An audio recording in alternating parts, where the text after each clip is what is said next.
साहजिकच आहे, गेले 1.5-2 वर्षापासून जे इकडे हे कचऱ्याचा प्रकल्प चालू आहे त्याची काही ते लोक विल्हेवाट लावत नाही, फक्त कचरा आणतायत आणि इथे जमा करतायत. आणि इकडचं जे रहिवासी हे एकदम दूर सुद्धा नाहीयेत, इथे लागतच सगळे रहिवाशांची घरं आहेत आणि त्यांना खूप म्हणजे आमच्याकडे सतत रहिवाशांच्या कंप्लेंट्स येत आहेत की कचऱ्याचा इतका दुर्गंधी पसरतो की इथे आता तुम्ही जसं बघत असाल जुनी डोंबिवली गणेश घाट तिकडे काही जण रोजचे आपले वॉकसाठी वगैरे येतात, तिकडे सुद्धा इतका दुर्गंधी पसरलेली असते की लोकांना इकडे यायचं की नाही हा सुद्धा विचार आहे. आणि फक्त इकडेच नाही तर पूर्ण जुनी डोंबिवली, कोपर, मोठा गाव या साईडला तिन्ही जे बाउंड्रीज आहेत तिकडे सगळीकडे ही दुर्गंधी पसरलेली आहे. आणि मी नगरसेविका म्हणून माझी जबाबदारी आहे की माझ्या प्रभागातील लोकांना हे याच्यामध्ये मी टाकणार नाही, या दुर्गंधीमध्ये टाकणार नाही. हे जे प्रकल्प जे आहे ते इल्लीगल आहे आणि जे मँग्रोव्ज वगैरे तोडले आहेत, त्याच्यानंतर हे खाडी लागत जे पाणी आहे तिथे हे कचरा बाहेर आणून टाकला आहे. याचं जे काय आहे त्यांनी सगळं आम्हाला, जो कोणी हे सुमित कंपनी वगैरे जे कोण आहेत त्यांनी सगळं आम्हाला हे व्यवस्थित त्याचं काय आहे आणि नक्कीच महासभेमध्ये 100% हा विषय आम्ही मांडणार. राज्य शासनाचं लक्ष तुम्ही केंद्रित करणार का या विषयावरती?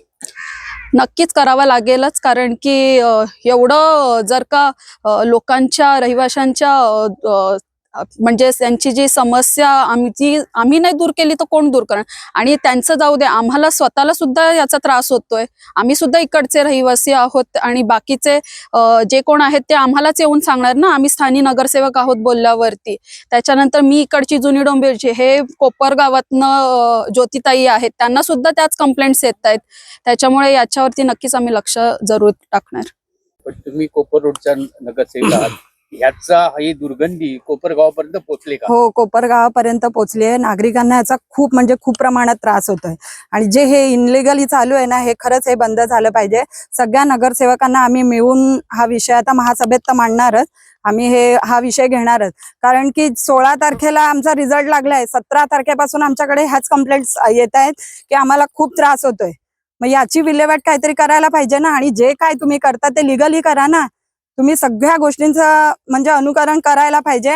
हा विषय आम्ही रविदादांपर्यंत पण नेऊ, कारण की आम्हाला ज्या रविदादांनी जी जिम्मेदारी दिली आहे, जे आम्ही आता नगरसेवक झाले, लोकांना आमच्याकडनं काहीतरी अपेक्षा आहेत ना. आणि पहिला हा विषय हाच विषय येतोय की कारण माझ्या घरापर्यंत वास येतोय.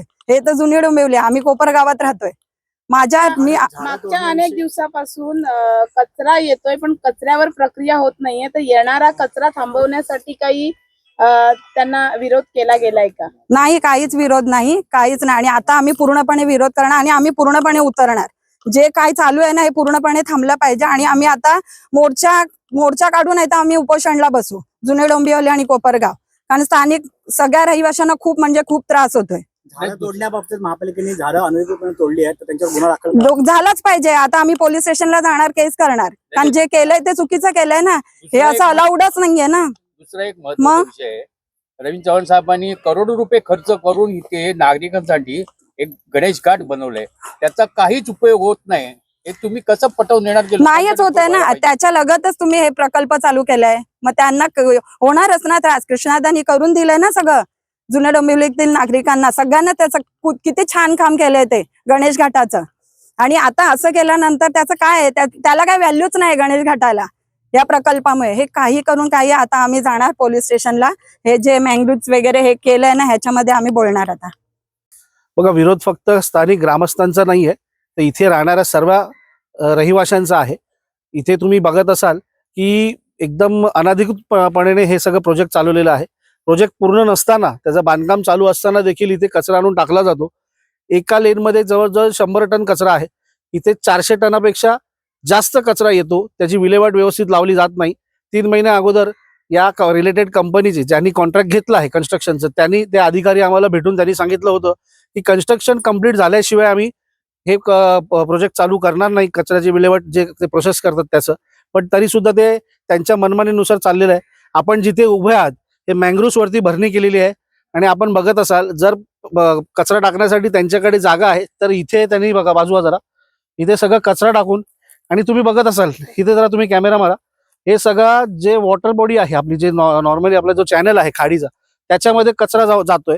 म्हणजे भरणी तुम्ही कचऱ्याने करताय आणि या सगळ्या गोष्टी अनधिकृत आहेत. तुम्ही पुढे बघत असाल ती मँग्रोव्हची झाडं सगळी ती भरणीमध्ये दबलेली आहेत. म्हणजे इथे मँग्रोव्ह होतं आणि मँग्रोव्ह वरती भरणी करून हे सगळं मनमानी कारभार चाललेला आहे. हे कुठेतरी हे थांबलं पाहिजे. तुम्ही असं म्हणताय की हायटाईडचा विषय पण तुमच्या लक्षात आलेला आहे, त्याबद्दल काय सांगाल?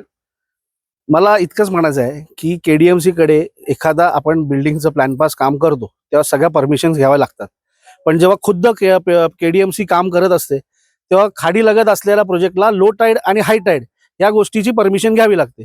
इथे 50 मीटर पासून लांब तो प्रोजेक्ट असला पाहिजे. हा 50 फुटावरती पण नाहीये. म्हणजे आता ओटी आहे तरी त्या प्रोजेक्टला खाडीचं पाणी लागलेलं आहे. भरती असताना ते अजून वरती येतं. म्हणजे हे कुठलाही परमिशन न घेता हा प्रोजेक्ट चालू आहे. म्हणजे 100% अनधिकृत आहे.